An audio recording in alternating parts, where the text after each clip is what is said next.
Hello बच्चों, स्वागत है आप सभी लोगों का यूपी बोर्ड हैप क्लासेस में। मैं विपिन सिंह, आपका फिजिक्स टीचर, एक बार फिर से आपके सामने।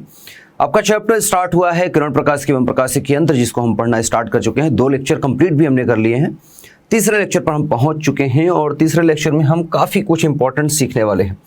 जैसे कि मैंने पहले और दूसरे लेक्चर में आपको जो चीज़ें पढ़ाई, आपने पढ़ा, अपने लेक्चर्स लगाया, तो आपको ये पता है कि आपने जो चीज़ें पढ़ी पिछले 2 लेक्चर में, उसमें से 90% प्लस चीज़ें आप क्लास 10th में ही पढ़ चुके थे।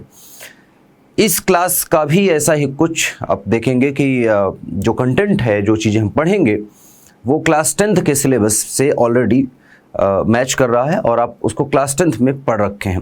हाँ, थोड़ा सा तरीका डिफरेंट हो सकता है मेरे पढ़ाने का, हो सकता है 10th में आप कहीं और पढ़े हो या किसी और टीचर्स पढ़े हो, डजेंट मैटर। बट अगर सब्जेक्ट पॉइंट ऑफ व्यू से बात करें या मैं कंटेंट की बात करूँ, ठीक है, सिलेबस की बात करूँ, तो अभी जो हम पढ़ रहे हैं 12th में, ये 10th का ही कुछ पार्ट है जो आपको पढ़ना है। पढ़ क्यों रहे हैं? जब 10th में हमने पढ़ लिया तो अभी हम पढ़ने की हमें ज़रूरत क्यों पड़ रही है? क्योंकि बेटा यही चीज़ें हेल्पफुल हैं आगे, क्योंकि ये बेसिक चीज़ें हैं, इससे हम आगे के बड़े कॉन्सेप्ट पर भी जो है जा सकते हैं। तो एक तरीका होता है, एक सीढ़ी जैसे आप चढ़ते हैं तो पहला पायदान, फिर दूसरा, फिर तीसरा। तो ऐसी बात है कि अगर हमें चौथे पायदान पे हम डायरेक्ट पैर रखेंगे तो, है ना, थोड़ा सा मुश्किल होगा या हो सकता है हम रख ही ना पाएँ। तो इसलिए हमें ज़रूरी है कि हर एक पायदान पर चढ़ते हुए हम चले आगे। तो आज की क्लास का एजेंडा क्या है? 2 इंपॉर्टेंट टॉपिक हैं। प्रकाश का परावर्तन हमने सीखा, तो दर्पण के बारे में हमने ये भी सीखा कि किस प्रकार से दर्पण प्रतिबिंब बनाते हैं, चिन्ह परिपाटी का नियम क्या है। अभी हमें पढ़ना है दर्पण सूत्र। दर्पण सूत्र तथा आवर्धन। दर्पण सूत्र और आवर्धन बहुत ही इंपॉर्टेंट जो है कह सकता हूं टॉपिक है, और दर्पण सूत्र और आवर्धन पर प्रश्न भी होते हैं जो कि आपके 12th के सिलेबस में भी पूछे जाते हैं। अच्छा, ये फर्स्ट टॉपिक हो गया। सेकंड टॉपिक की बात करूं तो सेकंड जो टॉपिक है वो है अपवर्तन। परावर्तन आपने पढ़ लिया है, अब है अपवर्तन बेटा। और ये दोनों घटनाएं, प्रकाश का परावर्तन और प्रकाश का अपवर्तन, क्लास 10th के सिलेबस में ऑलरेडी आपने पढ़ा हुआ है, ठीक है। अपवर्तन, जिसको हम रिफ्रैक्शन बोलते हैं, हालांकि इसको आप शुद्ध बोले तो प्रकाश का अपवर्तन बोलना चाहिए, ठीक है। तो ये रिफ्रैक्शन है। तो रिफ्लेक्शन आपने पढ़ लिया है, अब रिफ्रैक्शन आप पढ़ रहे हैं, अपवर्तन आप पढ़ रहे हैं, और इसी से जुड़ा हुआ है स्नेल का नियम।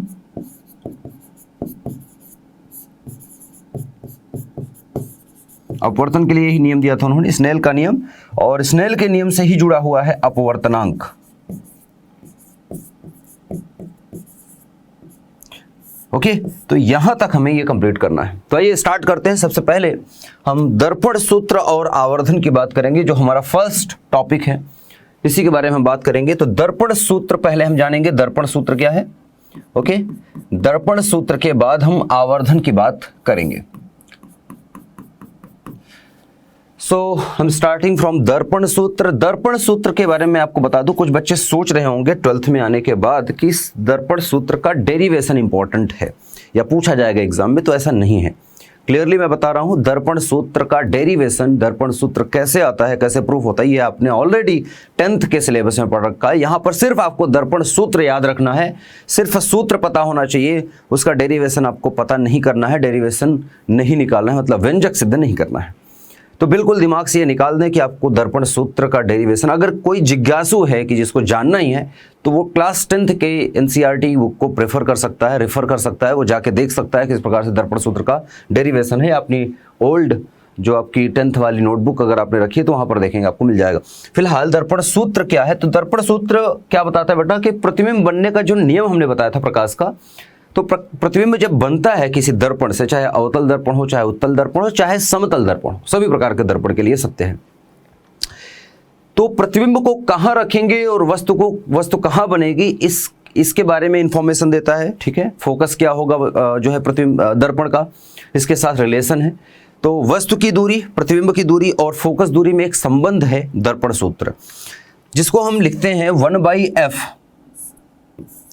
Equals to 1/v plus 1/u। अब आप अगर देखें तो 1/f equals to 1/v plus 1/u, ये आप पढ़ चुके हैं दर्पण सूत्र। यहां पर f क्या है बेटा? F क्या है? दर्पण की फोकस दूरी, V क्या है बेटा यहां पर? प्रतिबिंब की दूरी। प्रतिबिंब कहां बन रहा है उसकी दूरी, ठीक है, प्रतिबिंब की दूरी। तीसरा जो है वो है U। U क्या है बेटा? U आपको बताता है वस्तु की दूरी।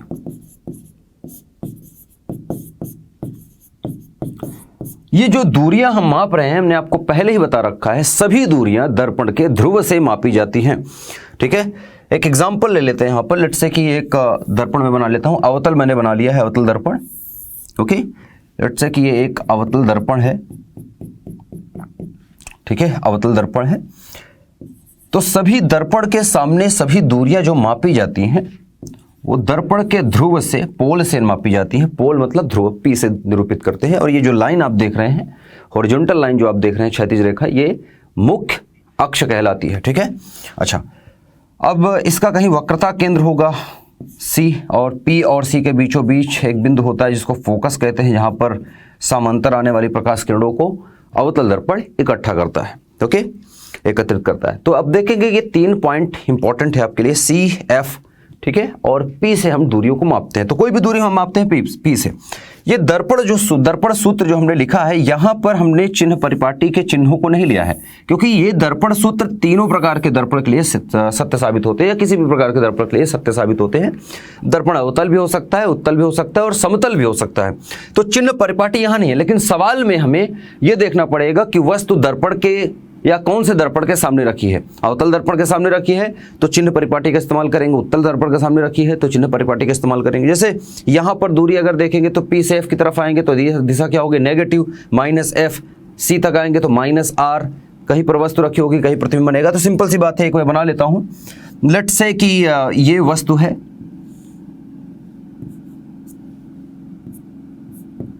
ठीक है, वस्तु का नाम मैं AB ले लेता हूं। AB वस्तु है। अब AB वस्तु दर्पण के सामने C से पीछे रखी है, ठीक है। तो इससे बनने वाला प्रतिबिंब कैसे होगा या किस प्रकार से दिखाई देगा? तो समांतर चलने वाली प्रकाश की किरण जो मुख्य अक्ष के समांतर चलेगी, वो टकराने के बाद कहां से आएगी बेटा? टकराने के बाद फोकस से गुजरेगी,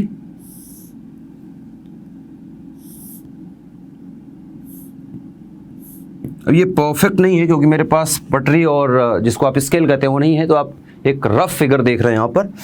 तो प्रकाश गई, टकरा के कहां से आई बेटा? फोकस से होकर गुजरेगी।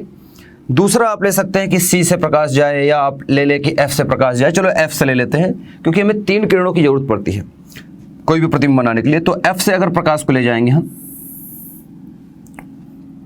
ठीक है, फोकस बिंदु से अगर मैं प्रकाश को ले जाऊं, तो फोकस बिंदु से जाने के बाद प्रकाश जब टकराएगी, ठीक है, टकराने के बाद क्या हो जाएगा बेटा? टकराने के बाद ये मुख्य अक्ष के समांतर हो जाएगी।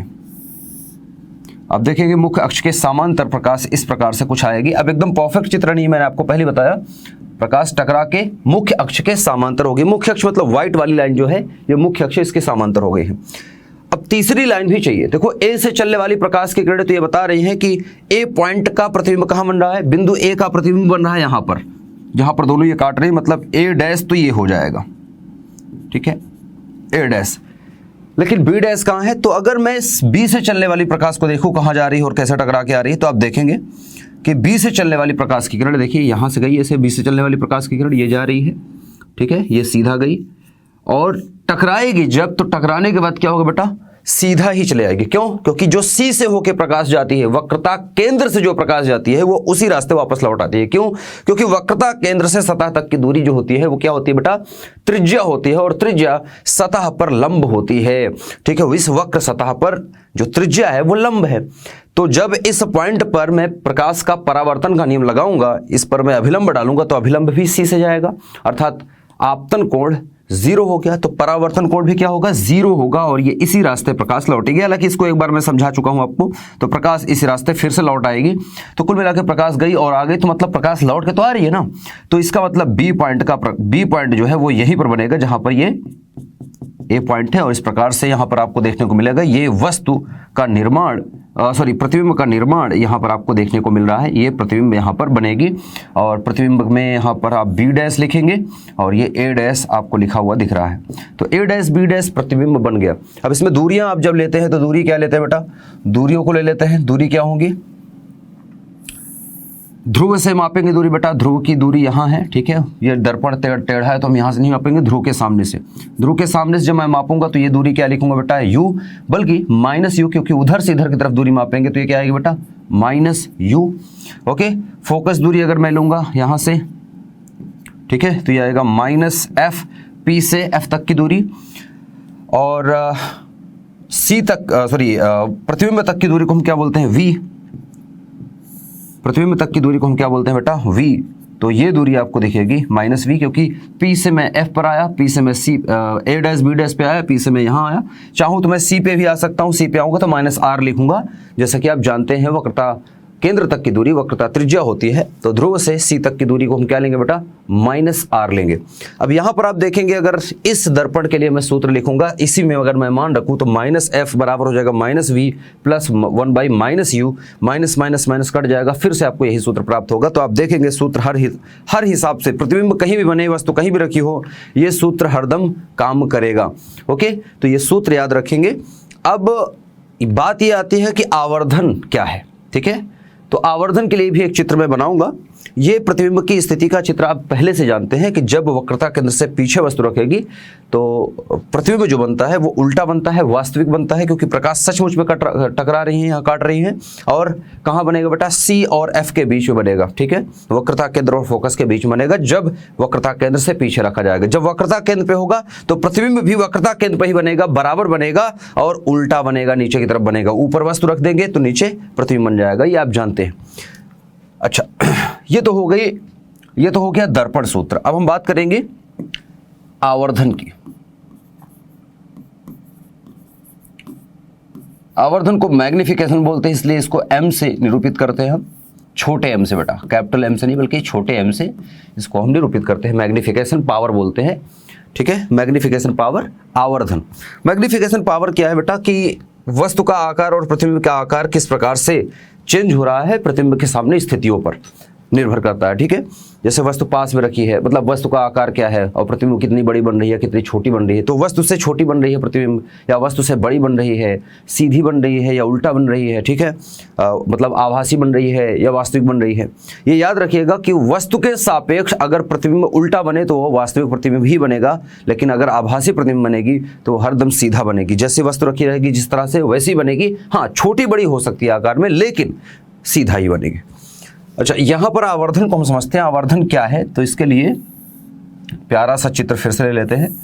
आप उत्तल लेंस भी उत्तल दर्पण भी बना सकते हैं बेटा। जरूर नहीं मैं अवतल के साथ बना रहा हूँ तो ये अवतल के लिए सिर्फ सत्य है, ऐसा नहीं है बिल्कुल। आप उत्तल के लिए भी बना सकते हैं और उत्तल के लिए भी जो है नियम ऐसे ही काम करेगा, अलग नहीं होगा। ओके, सो PCF हमने बना लिया है। अब यहां पर अगर सिंपल सी बात है, अगर मैं वस्तु को मान लीजिए कि यहां रख देता हूं F पर, F और C के बीच में, ठीक है। ये AB वस्तु है, ठीक है, AB वस्तु है। अच्छा, AB वस्तु रखेंगे तो प्रतिबिंब कहां बनेगा, सिंपल सी बात है, कहां बनेगा। तो इसको हम निकाल सकते हैं, कहां बनेगा। हम जानते हैं जब C और F के बसते हैं तो C और अनंत के बीच में प्रतिबिंब बनेगा। जैसे जैसे वस्तु आगे जाएगी दर्पण की तरफ, प्रतिबिंब पीछे होता चला जाता है, ठीक है। तो इसको मैं थोड़ा सा बढ़ा लेता हूं इस लाइन को। तो अब देखिए कहां बनता है, तो इसको निकालते हैं कैसे बनेगा और कहां बनेगा। तो सीधे जाने वाली प्रकाश किरण कहां से जाएगी बेटा, फोकस से होके जाएगी, ठीक है, फोकस से होके जाएगी, आ गई। अच्छा, अब अगर मैं फोकस से प्रकाश ले लूँ या P पर प्रकाश लूँ तो जिस तरह से जाएगी वैसे ही आएगी। तो मैं फोकस से ले लेता हूँ, ऐसा करता हूँ, फोकस से ले लेता हूँ, या आप चाहो तो C से ले लो। जैसे C से जाने वाली प्रकाश ऐसे जाएगी यहाँ पर, अगर दर्पण को मैं और बड़ा कर दूँ तो यहाँ जाएगी और टकरा के ऐसी आएगी। तो जहाँ पर एक दूसरे को काटेगी वहीं पर प्रतिबिंब बनेगा। तो आप F से ले लीजिए, F से ले लेते हैं, F से। अब ये F से लिया है तो ये यहाँ पर गई है। अब प्रकाश जब फोकस से जाते हैं तो टकराने के बाद क्या हो जाती है बेटा, समांतर हो जाती है। किसके, मुख्य अक्ष के। तो मुख्य अक्ष के इसको समांतर बनाएं आप, ठीक है। मैं मान के चल रहा हूँ ये मुख्य अक्ष के समांतर है। ठीक है। अब ये दोनों एक दूसरे को जहां काट रही हैं अगर आप देखें तो वो ये पॉइंट है, और बी से चलने वाला प्रकाश आप देखेंगे ये जाएगा और टकरा के फिर से इसी रास्ते लौटेगा, ये लौटा प्रकाश, लौट के इधर ही आएगा, ये लौट के आ रहा है, ये लौट के आ रहा है और इस तरह से चला जाएगा। अब अगर देखेंगे तो दोनों काट कहाँ रहे बेटा, यहाँ पर। तो जो प्रतिबिंब बनेगा वो ये बनेगा, ठीक, ये बनेगा बी डैश और ये बनेगा ए डैश। ए से चलने वाली प्रकाश की 2 किरणें हमने लिया था, दोनों यहाँ टकराई तो ए यहाँ बनेगा, बी से चलने वाली प्रकाश यहाँ है तो बी, ठीक है। तो आप देखेंगे कि अब प्रतिबिंब बड़ा बन रहा है। अगर मैं इसको देखूं तो ये दूरी भी देख सकते हैं, दूरी भी निकाल सकते हैं, आकार भी निकाल सकते हैं, ठीक है। ये दूरी है -u और ये दूरी है यहाँ से यहाँ तक की -v और ये दूरी यहाँ से यहाँ तक की है -f, क्योंकि अवतल दर्पण है तो हम इस तरह से दूरियां लेंगे। अब अगर आपको मैं कहूं कि चलो यहां पर मैं एक सवाल बना लेता हूं सिंपल सा। देखो आवर्धन है क्या, पहले मैं बता दूं आपको। आवर्धन कहता है जो मैग्निफिकेशन पावर है वो बराबर है -v/u के। ये एक सूत्र है, ये कह रहा है कि प्रतिबिंब का आकार बटे वस्तु का आकार, सॉरी प्रतिबिंब की दूरी बटे वस्तु की दूरी। ये पहला सूत्र है इसका। एक सूत्र इसका और है, m बराबर, अगर मैं वस्तु की ऊंचाई को h ले लूं और प्रतिबिंब की ऊंचाई को h डैश बोलूं, ठीक है, h डैश बोलूं, तो इसको हम लिख सकते हैं प्रतिबिंब की ऊंचाई बटे या प्रतिबिंब का आकार, ठीक है, बटे वस्तु का आकार। ये अनुपात भी आवर्धन को ही बताता है। इसी सूत्र को एक दूसरे शब्दों में लिखते हैं, या इसी को हम लिखते हैं m बराबर I/O। याद रखिए जब हम आकार की बात कर रहे हैं यहाँ पर, ठीक है, तो हम चिन्ह नहीं ले रहे हैं। जब दूरियों की बात कर रहे हैं तो हम चिन्ह लेते हैं, ठीक है। -v/u ये सूत्र है, या फिर आप h'/h या फिर I/O लिख सकते हैं। ये दोनों सूत्र एक ही हैं। I और O क्या है बेटा, I यहाँ पर I मतलब होता है इमेज, इमेज मतलब प्रतिबिंब, ओके, इमेज मतलब प्रतिबिंब, अर्थात हम प्रतिबिंब के आकार की बात कर रहे हैं जो कि h डैश है, ठीक है। और O मतलब होता है ऑब्जेक्ट, ऑब्जेक्ट मतलब होता है वस्तु, तो हम वस्तु का आकार लिख रहे हैं, ठीक है। तो ये समीकरण नंबर 1 था। समीकरण नंबर 2, 2 सूत्र हमें यहां से प्राप्त होते हैं। आवर्धन के 2 सूत्र हैं, ठीक है, आवर्धन के 2 सूत्र है। अब एग्जाम्पल के तौर पर अगर आप देखें, जैसे मैं कह दूं कि प्रतिबिंब 5 सेंटीमीटर ऊंचाई का था, ठीक है, h का मान अगर मैं 5 सेंटीमीटर ले लूं तो h डैश का मान कितना मिल रहा है, मान लेते हैं कि 8 सेंटीमीटर मिल रहा है। तो मैं देखूंगा कि 3 सेंटीमीटर ज्यादा मिल रहा है, अर्थात 8/5 करेंगे तो m का मान मिल जाएगा हमें। एक एग्जाम्पल हम लेके इसको सॉल्व करना स्टार्ट करेंगे। ये फिलहाल सूत्र है, जब हम सवाल हल करेंगे तो आपको समझ में आएगा कि क्या है। अब देखो, वस्तु को अगर मैं पीछे रखता तो प्रतिबिंब छोटा बनता, ठीक है। जैसे मैं C से पीछे रखता वस्तु को तो ये यहाँ पर बनता है। जैसे मैं पीछे वाले चित्र में आप देखें तो यहाँ पर वस्तु बड़ा है, प्रतिबिंब छोटा बनेगा। अब ये करेक्ट जो है, हमने जो रेखा चित्र लिया है या जो दूरियां ली है वो परफेक्ट नहीं है, इस वजह से आकार में परिवर्तन देखने को आपको मिल रहा है। इसमें कुछ त्रुटियां भी आपको देखने को मिल रही है, लेकिन अगर परफेक्ट चित्र देखेंगे आप तो आपको दिखेगा कि जो प्रतिबिंब बनेगा डैश बी डैश वो हमेशा वस्तु से छोटा बनेगा इस स्थिति में, ठीक है। अच्छा, आइए एक सवाल को लगाते हैं, एक प्रश्न के थ्रू इसको हम समझने की कोशिश करते हैं। तो प्रैक्टिस प्रॉब्लम नंबर 1 की बात कर रहे हैं, PP1। यदि फोकस दूरी 24 सेंटीमीटर के अवतल दर्पण के सामने कह रहा है एक वस्तु 48 सेंटीमीटर दूरी पर रखी हो, तो प्रतिबिंब की स्थिति आपको बतानी है, क्या होगी, ठीक है, कहाँ होगी और प्रतिबिंब कैसा होगा। ये जो लिखा है ना, प्रतिबिंब कैसा होगा, ये जो प्रश्न देखो, पहला वाला जो क्वेश्चन है, पहला पार्ट की गणना कीजिए, ये तो आपको निकल के आ जाएगा दर्पण सूत्र से, लेकिन प्रतिबिंब कैसा होगा ये आपको पता चलता है आवर्धन से, ठीक है। हालांकि दर्पण सूत्र भी आप जब सही तरीके से समझ जाएंगे तो आप तब भी बता सकते हैं कि प्रतिबिंब कैसा बन रहा है, बट ठीक है। आइए स्टार्ट करते हैं। तो सिंपल सी बात है, 24 सेंटीमीटर फोकस दूरी है और दर्पण क्या है, अवतल। तो अवतल दर्पण की फोकस दूरी क्या होती है बेटा, ऋणात्मक होती है ना, उत्तल की क्या होती है, धनात्मक। तो F बराबर दे रखा है -24 सेंटीमीटर। याद रखें, अवतल दर्पण की फोकस दूरी ऋणात्मक होती है। अभी आपको दिखाया था, अवतल दर्पण की दूरी जब मापेंगे इधर से इधर आएंगे तो -F होता है, ठीक है। तो F = -24 सेंटीमीटर आ जाएगा, क्लियर है। अच्छा, और वस्तु की दूरी दे रखी है u बराबर दे रखा है बेटा, वस्तु किधर रखा जाएगा, अवतल दर्पण के सामने इधर ही रखा जाएगा बाएं तरफ, तो दूरी लेंगे तो क्या आएगा, ऋणात्मक ही आएगा, क्योंकि ध्रुव से वस्तु की तरफ आएंगे तो दिशा ऋणात्मक मिल जाएगी आपको, -48 सेंटीमीटर। अगर आप ध्यान दें तो फोकस दूरी के डबल दूरी पे रखा है, तो फोकस दूरी का डबल क्या होता है, r, वक्रता त्रिज्या या वक्रता केंद्र इसको बोलते हैं, वक्रता केंद्र पर रखा है, वक्रता केंद्र पर वस्तु रखी है, इसका मतलब हमें ऐसे ही समझ में आ जाता है। अगर आप बेसिक चीजें जानेंगे तो ऐसे ही, क्योंकि आप जानते हैं कि F बराबर होता है 2 टाइम्स ऑफ R, R क्या है, वक्रता त्रिज्या, ठीक है। तो F बराबर 24 सेंटीमीटर है, तो U बराबर कितना दे रखा है, 48। तो देखो सिंपल सी बात है, इसका मतलब R की वैल्यू दे रखी है आपको, सॉरी R बराबर 2F होता है, ये उल्टा लिखा है मैंने, माफ करिएगा, F बराबर R/2 होता है, R बराबर 2F होता है, तो R बराबर 2F, तो F की दूरी अगर 24 है तो 2 से गुणा करेंगे और 48 प्राप्त होगा आपको, सिंपल सी बात है, R बराबर 2F आपको यहाँ पर देखने को मिल रहा है। अच्छा, स्थिति निकालनी है हमें, V का मान इसका मतलब कैलकुलेट करना है। ओके, आइए देखते हैं, सूत्र लगाते हैं, दर्पण सूत्र,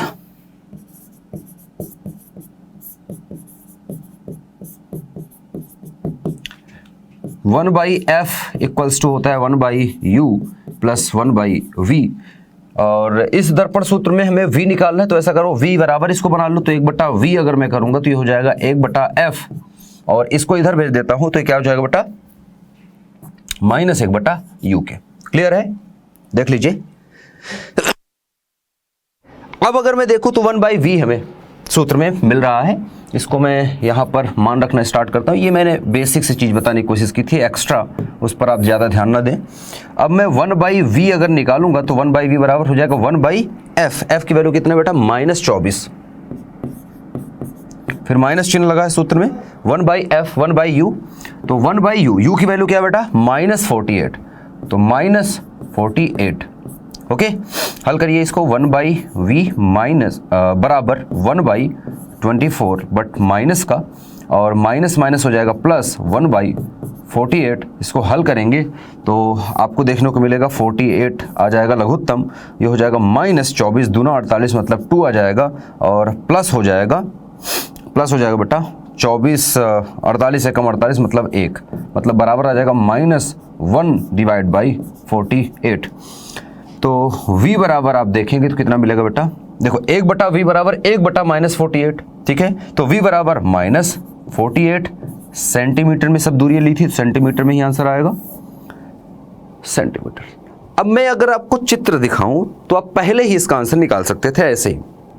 मुझे एक चीज पता था कि अगर वक्रता केंद्र पर वस्तु को रखते हैं तो प्रतिबिंब भी वक्रता केंद्र पर ही बनता है, उल्टा, अभी कुछ देर पहले बताया था, और वस्तु के बराबर आकार का बनेगा, वस्तु के बराबर आकार का, और कैसा बनेगा, वास्तविक बनेगा। उल्टा बन रहा है तो इसका मतलब वास्तविक है, ठीक है। अब इसको मैं सिद्ध करता हूं कि कैसे। आप तो एक तो चित्र में आप समझ सकते हैं, चित्र बना के आप समझ सकते हैं कि अच्छा ठीक है, अगर मैं परफेक्ट चित्र बनाने में सफल रहा तो आप देखेंगे कि आपको ऐसी ही चीज देखने को मिलेगी।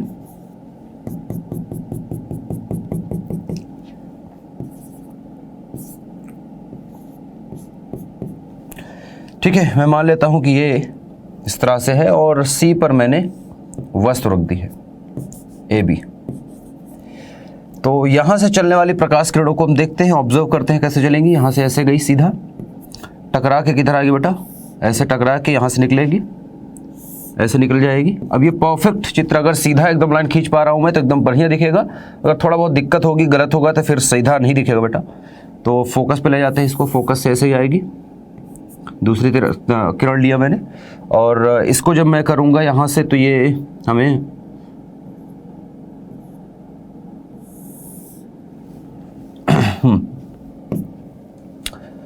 ये हमें जो है बेटा समांतर जाती हुई दिखाई देगी, किरण समांतर जाएगी। अब देखेंगे तो कट कहाँ कर रहा है बेटा, सी के जस्ट नीचे, और अगर आकार भी देखेंगे आप तो बराबर ही देखने को मिलेगा बेटा। अब देखिए इसको, ये पॉइंट क्या है, A' बन रहा है, ठीक है, और ये पॉइंट को आप देखेंगे तो प्रकाश गई है यहां से और यहीं पर आएगी, तो ये बनेगा B'। अब चाहे तो इसको देख लीजिए, इस तरह से प्रकाश जाएगी ऐसे और टकरा के फिर से लौट आएगी, ये लौट आएगी इस तरह से। तो आपको प्रतिबिंब और वस्तु देखो एक ही पॉइंट पर बनेगा, अगर सी पर रखूंगा तो सी पर बनेगा प्रतिबिंब वस्तु के बराबर आकार का। अगर इसका आकार h है तो इसका भी h ही बनेगा, मतलब h डैश और h आपस में बराबर होंगे, ठीक है, इस स्थिति में। बट उल्टा बनेगा, उल्टा बनेगा, ठीक है। और कैसा बनेगा बेटा? वास्तविक बनेगा, ठीक है। इसको दूसरे तरीके से देखते हैं, आवर्धन से इसको देखते हैं, ठीक है। आवर्धन, आवर्धन निकालते हैं। तो आवर्धन 1 बराबर होता है बेटा -v/u। तो m की वैल्यू क्या क्या बताती है आप समझना, यहाँ पर प्रश्न में ही समझेंगे। -v की वैल्यू क्या निकल गया बेटा? -48 बटे u लिखा है, u का मतलब कितना बेटा? -48, ठीक है। इसको हल करेंगे बेटा तो ये माइनस माइनस प्लस हो जाएगा 48 और बटे हो जाएगा -48, ये कट जाएगा और आ जाएगा -1, क्योंकि प्लस माइनस का माइनस। तो m की वैल्यू क्या आ रही है बेटा? -1। अब यहाँ समझने वाली चीज़ें बहुत कुछ हैं। ये क्या बता रहा है? m की वैल्यू 1, यहाँ पर दो चीज़ें हैं। देखो m की वैल्यू कितनी आ रही है? मान अगर मैं देखूँ, मान की बात करूँ तो मान कितना आ रहा है बेटा? 1। चिन्ह क्या आ रहा है बेटा? चिन्ह क्या आ रहा है बेटा? नेगेटिव, ठीक है, देख सकते हो -1 है। तो जो मान होता है m की जो वैल्यू होती है ये आकार को बताती है, ये आकार में परिवर्तन कैसा हो रहा है, ठीक है। मतलब यहां पर पता चल रहा है कि वस्तु और प्रतिबिंब दोनों समान आकार के हैं। अगर ये वैल्यू 1 से कम आती इसका मतलब प्रतिबिंब छोटा बन रहा है, और अगर ये वैल्यू 1 से बड़ी आती तो क्योंकि v ऊपर है ना, तो 1 से बड़ी आएगी तो इसका मतलब u छोटा है, v बड़ा बन रहा है, मतलब प्रतिबिंब की दूरी ज्यादा हो गई है, प्रतिबिंब ज्यादा दूर बन रहा है और वस्तु से, ठीक है। अच्छा, तो ये बताती है आकार के बारे में, ठीक है, आकार कैसा हो रहा है, बड़ा बन रहा है, छोटा बन रहा है, बराबर बन रहा है। तो ये 1 का मतलब होता है बराबर, ठीक है। माइनस चिन्ह क्या बताता है? माइनस चिन्ह क्या बता रहा है बेटा? यहाँ पर ऋणात्मक चिन्ह बता रहा है वास्तविक प्रतिबिंब को।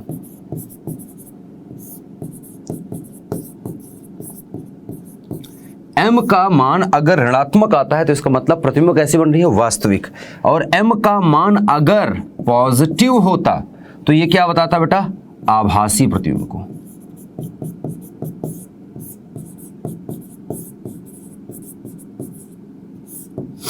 कितना बताता बेटा? क्या बताता? आभासी। तो m की वैल्यू को याद रखना है, m की वैल्यू अगर पॉजिटिव आए तो इसका मतलब वस्तु का जो प्रतिबिंब बन रहा है वो आभासी बन रहा है, और अगर नेगेटिव आ रहा है तो मतलब वास्तविक प्रतिबिंब बन रहा है, ठीक है। और जो वैल्यू रहती है वो ये बताता है कि वस्तु बड़ा है, ठीक है, आकार में, या प्रतिबिंब बड़ा है, कितना बड़ा है, कैसे बड़ा है, ये चीज़ पता चलती है, ठीक है। तो इस प्रकार से आप निकाल सकते हैं। इसको दूसरे तरीके से भी मैं दिखाता हूँ। इसका दूसरा एक फॉर्मूला भी आप जानते हैं। दूसरा एक फॉर्मूला क्या दिखाया था बेटा? हमने अभी निकाला कि m बराबर कितना आ रहा है। अब m का एक और फॉर्मूला हमने पढ़ा था, m बराबर होता है h डैश बटा h। लेट से कि मैं मान लूँ कि ये इसकी ऊंचाई क्या है बेटा? h है, और इसकी ऊंचाई h डैश जो कि हमने मान रखी है। तो आपको दिखाते हैं, मैं चित्र में तो बता रहा हूँ कि दोनों बराबर होंगे, यहाँ भी दिखाता हूँ बराबर होंगे, ठीक है। तो m की वैल्यू हमने क्या निकाली? -1 बराबर आ जाएगा h डैश बटा h। h डैश क्या है? प्रतिबिंब की ऊंचाई। h क्या है? वस्तु की ऊंचाई, मतलब आकार की बात कर रहे हैं, अर्थात h डैश बराबर आ जाएगा -h के, ठीक है। h डैश बराबर -h या -h डैश बराबर h, जो भी आप लिखना चाहें दोनों लिख सकते हैं। माइनस चिन्ह को इधर भेज देंगे तो ये इधर माइनस लग जाएगा, उधर भेजेंगे तो उधर। अब देखो मान की अगर मैं बात करूं तो h डैश बराबर h है, -h डैश बराबर h है, मतलब दोनों बार h डैश और h मान में बराबर हैं, लेकिन चिन्ह में विपरीत है। चिन्ह में विपरीत, इसका मतलब कि ये माइनस चिन्ह क्या बता रहा है? नेगेटिव वास्तविक को बता रहा है, वास्तविक प्रतिबिंब बन रहा है। तो जो प्रतिबिंब बन रहा है वो वास्तविक बन रहा है, सिर्फ इतनी बात है। नेगेटिव ये भी बता रहा है कि वस्तु के सापेक्ष उल्टा है, क्योंकि जब हम वास्तविक की बात करते हैं, वास्तविक प्रतिबिंब जब हम बात करते हैं या बोलते हैं या जब पढ़ते हैं,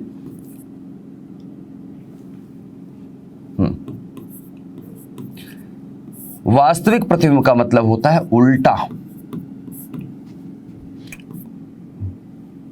सदैव वस्तु के सामने, ठीक है, सदैव उल्टा बनेगा, ठीक है। इसको ऐसा लिख लेते हैं, वास्तविक प्रतिबिंब कैसे बनेगा बेटा? सदैव उल्टा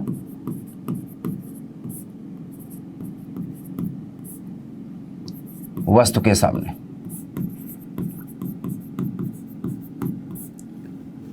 वस्तु के सामने नहीं बल्कि सापेक्ष होना चाहिए, वस्तु के सापेक्ष, ठीक है। वस्तु के सापेक्ष सदैव उल्टा बनेगी, और आभासी प्रतिबिंब जो होता है बेटा,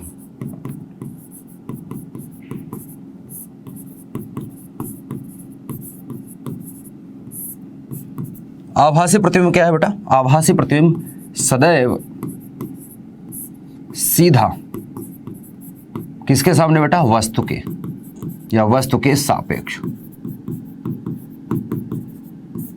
और इसके लिए मैं एम और एम की मान लिख देता हूं। एम बराबर आएगा अगर नेगेटिव तो ये होगा, और एम बराबर अगर आ रहा है पॉजिटिव तो ये होगा। ठीक है, वैल्यू की बात नहीं कर रहे हैं हम, यहां पर कॉन्सेप्ट की बात कर रहे हैं। ये कॉन्सेप्ट याद रखना। अगर m की वैल्यू नेगेटिव आ रही है तो वो वास्तविक प्रतिबिंब को बता रहा है, और वास्तविक प्रतिबिंब हमेशा वस्तु के सापेक्ष उल्टा बनेगा। अगर m की वैल्यू पॉजिटिव आ रही है तो आभासी प्रतिबिंब को बता रहा है कि प्रतिबिंब आभासी बन रहा है और सदैव सीधा बनेगा वस्तु के सापेक्ष। ठीक है, तो सिंपल सी बात है। यहाँ पर मान का मत देखना कि माइनस जैसे 1 आया था आंसर, तो -1 का मतलब 1 गुना कम होगी प्रतिबिंब, 1 गुना छोटी होगी प्रतिबिंब, ऐसा नहीं बेटा। ठीक है, -1 का मतलब 1 का मतलब बराबर बन रहे हैं दोनों, क्योंकि दोनों का अनुपात हम ले रहे हैं ना, v/u या i/o या h'/h, तो उनका मान 1 आ रहा है, मतलब दोनों बराबर बराबर है। कट जाए 1 कब आएगा? जब समान संख्या में समान संख्या का भाग देंगे। ठीक है, अगर 5 में 5 का भाग दूंगा तभी 1 आएगा, या 10 में 10 का भाग दूंगा तभी 1 आएगा, या x में x का भाग दूंगा तभी 1 आएगा। ठीक है, अगर वैल्यू छोटी बड़ी ले लेंगे तो 1 नहीं आएगा ना, फिर तो 1 आ रहा है, इसका मतलब दोनों बराबर बन रहे हैं, क्योंकि दोनों की ही बात कर रहे हैं, v और u की ही बात कर रहे हैं। ठीक है, तो सिंपल सी बात है। यहाँ पर दूरी भी बताता है कि समान दूरी पर बन रहे हैं, समान आकार के भी हैं। ठीक है, और वास्तविक है, उल्टा है। वास्तविक का मतलब ही है उल्टा प्रतिबिंब। ठीक है, चलिए, तो मैं मान के चल रहा हूं कि आपको ये समझ में आ गया है। इस प्रश्न को हम करते समय थोड़ा और इसको समझेंगे। ये प्रश्न आपको क्या कह रहा है, इसको थोड़ा समझते हैं। ये प्रैक्टिस प्रॉब्लम नंबर 2 है बेटा, पीपी नंबर 2 है, प्रैक्टिस प्रॉब्लम नंबर 2। इसको समझते हैं। क्या कह रहा है कि वक्रता त्रिज्या दे रखा है 10 सेंटीमीटर और उत्तल दर्पण है बेटा। यहां सबसे जरूरी है दर्पण का नाम, कि दर्पण उत्तल बोला गया है सवाल में, या अवतल बोला गया है, या समतल बोला गया है। तो ये उत्तल दर्पण के सामने कह रहा है 15 सेंटीमीटर की दूरी पर एक वस्तु रखी है। क्या है बेटा? वस्तु कहां रखी है?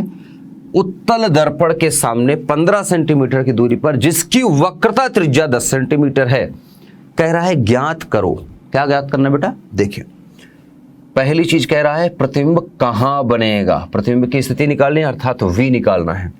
आवर्धन m भी ज्ञात कीजिए, और फिर कह रहा है m से ही पता चलेगा कि प्रतिबिंब कैसा होगा। इस कैसे का मतलब है वास्तविक या आभासी, उल्टा या सीधा। तो सिंपल सी बात है, वास्तविक बनेगा तो उल्टा बनेगा, आभासी बनेगा तो सीधा होगा।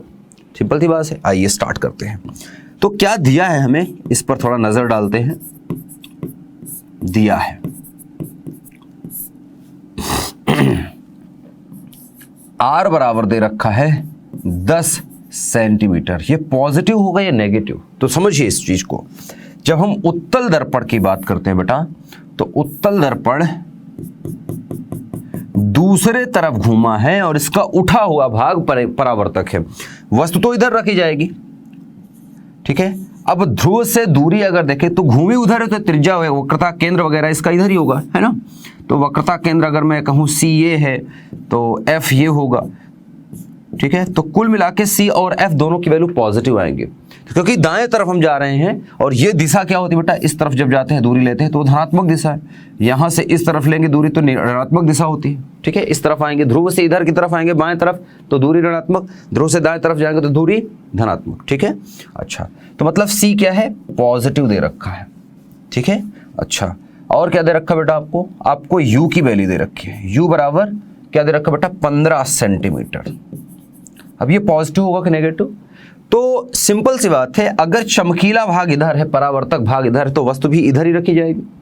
उधर तो रखेगा नहीं। अगर मैं इधर रखूंगा तो इधर तो कुछ है ही नहीं ना, इधर तो दर्पण है ही नहीं, इधर तो पॉलिश किया हुआ है।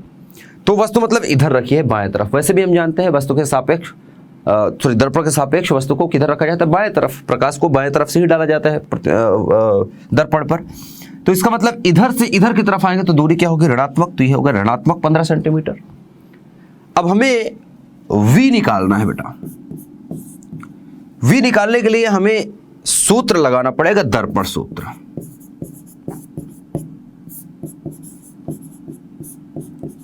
दर्पण सूत्र। दर्पण सूत्र है बेटा 1/f equals to 1/v plus 1/u। अब हमें देखो v हमें निकालना है, u हमें दिया है, f हमें नहीं दिया है। तो चूंकि r बराबर क्या होता है बेटा 2f हम जानते हैं, तो यहां से f निकाल सकते हैं। चूंकि हम जानते हैं r बराबर क्या होता है 2f के, तो इसलिए यहां से हम निकाल सकते हैं f बराबर r/2। r/2 करेंगे तो 10/2 मतलब 5 सेंटीमीटर, और वो आ गया पॉजिटिव क्योंकि f भी उधर की तरफ है 5 सेंटीमीटर, और 15 सेंटीमीटर पर वस्तु रखिए जो कि ऋणात्मक है। v निकालना है मैं आपको पहले बता रहा हूं v पॉजिटिव आएगा, v का मान पॉजिटिव आएगा और आभासी बनेगा, सीधा बनेगा। अब देखते हैं आता है कि नहीं। ठीक है, मुझे यहां तक पता है फिजिक्स, उसके हिसाब से मैं बता रहा हूं। कैलकुलेट करके आपको दिखाते हैं गणित के रूप से। ठीक है, फॉर्मूला लगा के। तो सूत्र में मान रखना स्टार्ट करते हैं, हमें सारे मान पता है। आप चाहते तो f को ही r बना लेते, f बराबर आप लिख देते r/2, तो ये 2/r लिख सकते थे। यहाँ फॉर्मूले में ही, फॉर्मूले को ही या तो चेंज कर लो, या तो फॉर्मूले के लिए आप r का मान जो है इस प्रकार से करके f का मान निकाल लीजिए। ठीक है, तो दोनों चीज कर सकते थे हम। f बराबर हम लिख सकते थे r/2, तो 2/r आ जाता है यहाँ पर, 2/r बराबर 1/v प्लस 1/u, ऐसे भी बना सकते हैं जैसे मर्जी। तो आइए स्टार्ट करते हैं 1/f।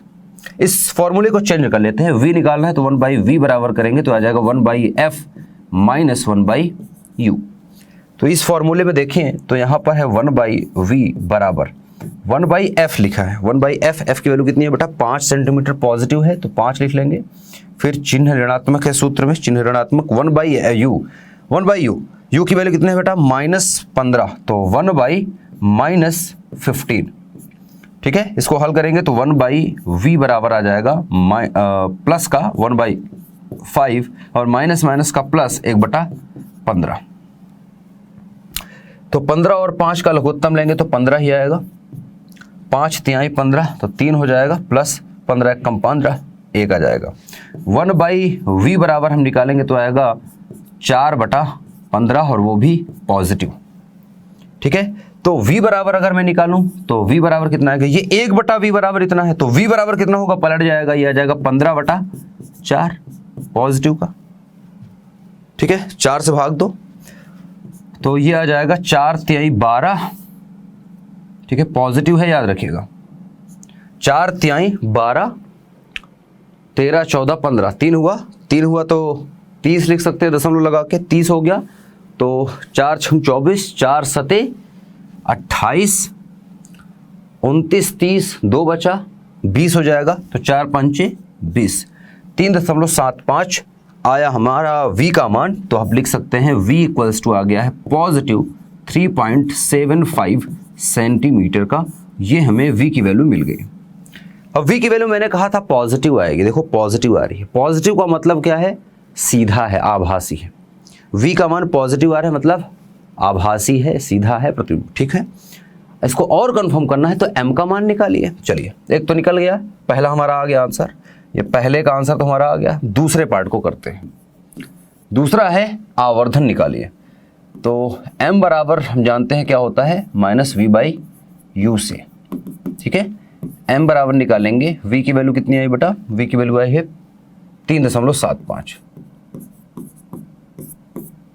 बटे में आ जाएगा, पॉजिटिव था, माइनस चिन्ह ये सूत्र वाला है। u की वैल्यू कितनी बेटा, u की वैल्यू है -15।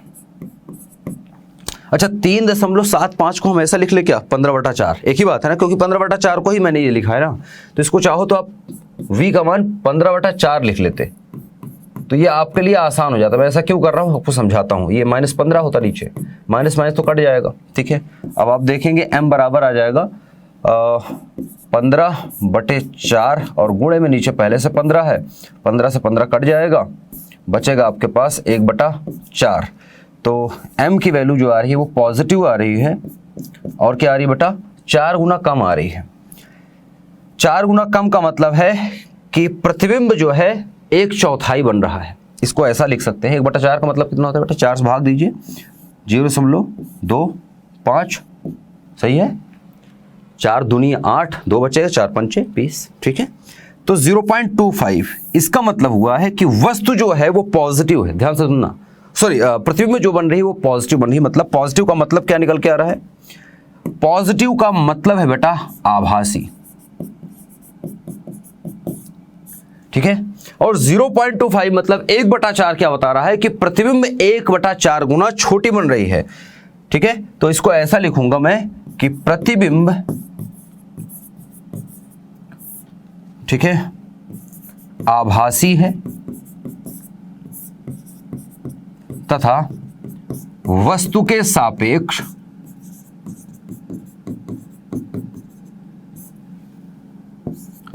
सीधी है, सीधी बन रही है, ठीक है, एवं वस्तु से 1/4 गुना छोटी बन रही है।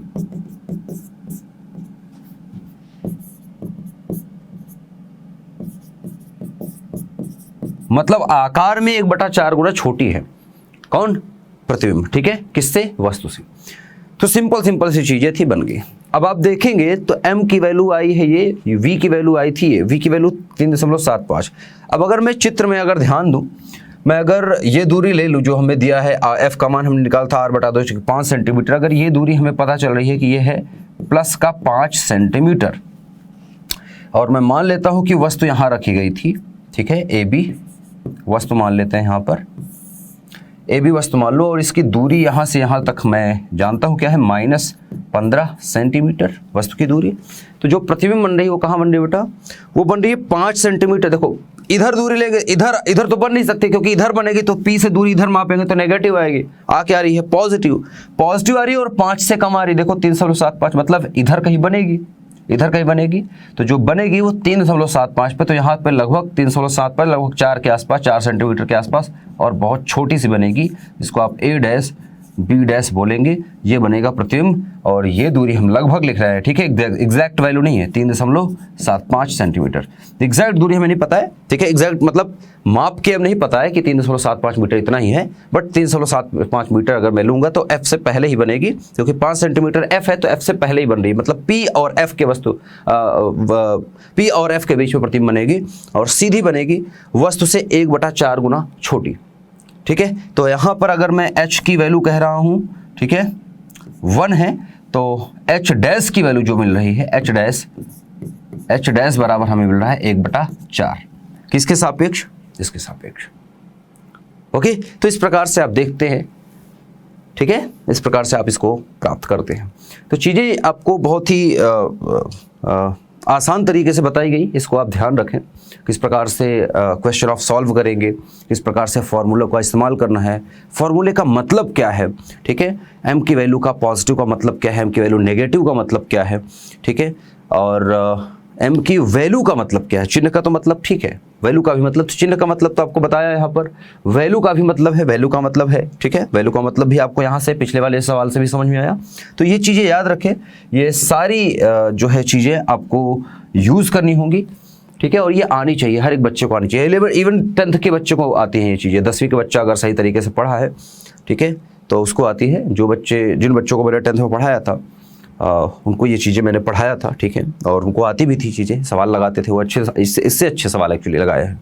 तो आप भी लगाएंगे, ऐसा नहीं, बिल्कुल आसान सवाल आपको दिख रहा है, लेकिन जब लगाते हैं तो कई बार बच्चे कंफ्यूज होते हैं, खास करके यहाँ पर ध्यान नहीं देते। उत्तल दर्पण फोकस को प्लस लिखना है कि माइनस लिखना है, फोकस दूरी नेगेटिव कब होगी, पॉजिटिव कब होगी, ठीक है, और चिन्ह परिपाटी का नियम कैसे लगाना है, ये छोटी छोटी चीज़ें बहुत है। इस तरह के सवाल में छोटी छोटी चीज़ों पर ध्यान रखना है आपको।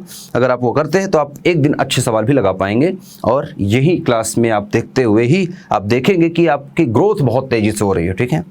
तो ये क्वेश्चन था, यहाँ तक आपको करना था। हालांकि मुझे अभी प्रकाश का अपवर्तन पढ़ाना था, लेकिन इसको हम नेक्स्ट लेक्चर में स्टार्ट करेंगे अब, ठीक है। मैं चाहूँगा कि इसको नेक्स्ट लेक्चर में ही स्टार्ट करूँ, ताकि मैं थोड़ा सा स्टार्ट करके और इसको कंप्लीट करके ही फिर, ठीक है, रोकूं। बीच में अपवर्तन स्टार्ट करके फिर अपवर्तनांक से पहले रोकना अच्छी बात नहीं है। तो मैं चाहूँगा कि नेक्स्ट वीडियो से पहले, नेक्स्ट क्लास से पहले एक बार आप जो पिछले लेक्चर से उनको रिवाइज़ कर लें, और जो ये टॉपिक है जो हम पढ़ने वाले हैं, इसको भी एक बार देख ले अपने बुक से। NCERT की बुक है आपके पास तो अच्छी बात है, और या आपकी कोई भी बुक है जहाँ पर आप अपवर्तन आप पढ़ सकते हैं, वहाँ पर पढ़ लें, ताकि आपको ज़्यादा समझ में आएगा, ठीक है। और एक बार में ही समझ में आएगा। जब आप लेक्चर देखेंगे तो एक बार में फटाफट ऐसे दिमाग में बैठ जाएंगी चीज़ें और बिल्कुल आपको कोई दिक्कत नहीं आने वाली है, क्योंकि आप एक अच्छी जगह हैं और मैं आपके साथ हूँ। भौतिक विज्ञान बिल्कुल कठिन नहीं है, आसान तरीके से सीखेंगे। तो आज के लिए बस इतना ही रखते हैं, फिर मिलेंगे आपसे। उम्मीद करता हूँ ये क्लास आपको पसंद आई होगी। जो बच्चे पहली बार मेरी क्लास देख रहे हैं वो क्लास और अगर देखना चाहते हैं या पिछली क्लासेस भी देखना चाहते हैं तो चैनल को सब्सक्राइब करके रखें, बेल आइकन को ऑन रखें ताकि नोटिफिकेशन आपको क्लास की पहुंचती रहे। और वन मोर थिंग, टेलीग्राम पर आपको PDF मिल जाएगी। टेलीग्राम पर जाके आप सर्च कर सकते हैं, जो यूट्यूब का चैनल का नाम है यूपी बोर्ड हैप क्लासेस। सर्च करते ही एक पेज आएगा जिसको ज्वाइन कर लेना है आपको, और वहाँ पर मेरी सारी क्लासेस के PDF PPT, सिर्फ मेरे नहीं, इस चैनल पर जितनी क्लासेस होती हैं उन सभी क्लासेस की PDF PPTs आपको मिल जाएंगी। तो फिर मिलेंगे, तब तक के लिए पढ़ते रहिए और आगे बढ़ते रहिए। Bye bye, take care.